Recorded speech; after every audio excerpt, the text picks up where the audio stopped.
Across the South Coast, live from Solent University, you're listening to Solent Sports News. Good afternoon, it's 2 o'clock. I'm Redden Goodwin and these are your Solent Sports News headlines. Southampton will be hoping to build upon their 2 wins last week as they face bottom of the league Wolves this weekend. The Saints got their first Premier League victory at the weekend after they beat Everton 1-0 to move 19th in the table. Manager Russell Martin praised his side for their courage and composure. I said that to the players. I just think like they've been criticised so much sometimes for stuff they're trying that hasn't quite come off. So I hope they get some credit when it does go right and praise and all that stuff because they deserve it. They will do from me anyway. And we win today because we stay brave and they show courage and composure. New Manchester United manager Ruben Amorim faces a tough challenge when he takes over next week after Erik ten Hag was sacked. United drew against Chelsea 1-1 yesterday, which meant they have now had their worst start to a Premier League season. Defender Lisandro Martinez caused controversy when he left a high tackle on Chelsea star player Cole Palmer, but he was only given a yellow card after VAR checks. The Blues manager Enzo Maresca disagreed with the decision, saying it should have been a red card. It's quite clear almost for all of us, but the referee is there to take a decision and he took a different decision. I just said that for me, when there is not intention to go for the ball and you just go for the player, it's red. Portsmouth fans will be hoping they can finally dislodge themselves from the bottom of the Championship table tomorrow when they face Plymouth Argyle. A win would see them jump out of the relegation zone after they gained a point on Saturday with a 1-1 draw against Hull City.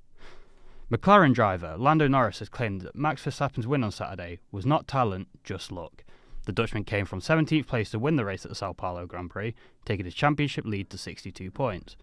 A red flag meant that Verstappen was able to get a free pit stop, meaning he jumped ahead of his title rival. The driver will be heading to Las Vegas at the end of the month, where Red Bull driver can claim the championship if he finishes the weekend with a 60-point lead. England rugby prop Joe Marler has announced his retirement from international rugby to focus on family life. The 34-year-old has made his decision public after England lost their opening match of the Autumn Internationals 22-24 against New Zealand. Sports broadcaster Toby Chapman is in the studio today. So Toby, what's Joe Marler's England career look like?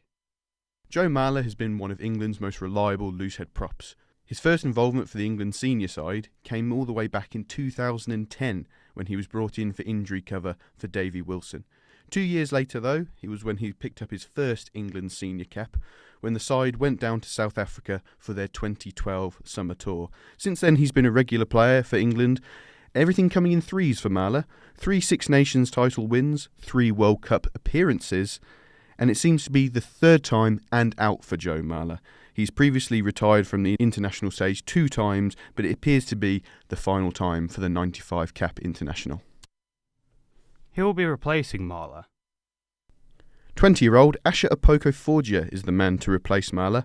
The Sale Sharks front row has been added to the Steve Borthwick's 36-player squad to prepare for the test against Australia in their Autumn Nations series. He's been a regular for Sale this year, and he was also a member of England's under-20 side that went on to win their World Cup, so competing at this level may not be too big of a step up for him. Hampshire Hawks fast bowler John Turner has been given an England development contract for this season. He made his first 2 appearances for England last weekend, where he got 2 wickets in his second test match. England have a 5-wicket win on Saturday in Antigua.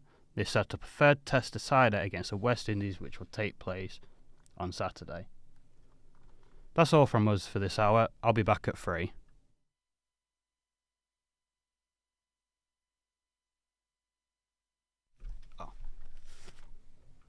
Remember, you keep up to date with 24 hours a day on our website, which is Solent Sports.